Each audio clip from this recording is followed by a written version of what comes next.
കൊല്ലം കുളത്തുപുഴയിൽ ഭാര്യയെ കൊലപ്പെടുത്തിയ ശേഷം ഒളിവിൽ പോയ പ്രതി തൂങ്ങി മരിച്ച നിലയിൽ. കുളത്തുപുഴ ആറ്റിൻ കിഴക്കേക്കര സ്വദേശി സാനുക്കുട്ടനാണ് മരിച്ചത്. വീടിന് സമീപത്തെ വനമേഖലയിൽ നിന്നാണ് മൃതദേഹം കണ്ടെത്തിയത്.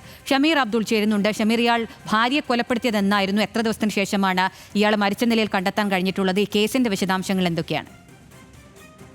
അഖില, കഴിഞ്ഞ ദിവസം പകലാണ് ഇദ്ദേഹം ഇത്തരത്തിൽ ഭാര്യയെ കത്രിക കൊണ്ട് ക്രൂരമായി കൊലപ്പെടുത്തിയ ശേഷം ഇയാൾ വനമേഖലയിലേക്ക് കടന്നത്. ഭാര്യ രേണുകയാണ് ഇയാൾ സംശയരോഗത്തിന്റെ പേരിൽ ക്രൂരമായി കൊല ചെയ്തത്. ഇതിനുശേഷം കാട്ടിലേക്ക് ഇയാൾ കയറിപ്പോയിരുന്നു.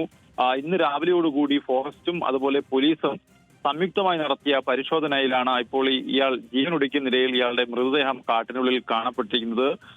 തൂങ്ങിയ നിലയിലാണ് മൃതദേഹം, തൂങ്ങി മരിച്ച നിലയിലാണ് മൃതദേഹം കാണപ്പെട്ടുള്ളത്. ഇപ്പോൾ ഇൻക്വസ്റ്റ് നടപടികൾ പൂർത്തീകരിച്ച് മൃതദേഹം ഇപ്പോൾ കടയ്ക്കൽ താലൂക്ക് ആശുപത്രിയിലേക്ക് മാറ്റും. പ്രാഥമികമായി പോലീസ് ഇപ്പോൾ പറയുന്നത് ഇയാൾ ഭാര്യയെ കൊലപ്പെടുത്തിയ മനോവിഷമത്താൽ ഇപ്പോൾ തൂങ്ങി മരിച്ചതാകാമെന്നാണ് പോലീസിന്റെ പ്രാഥമിക നിഗമനം.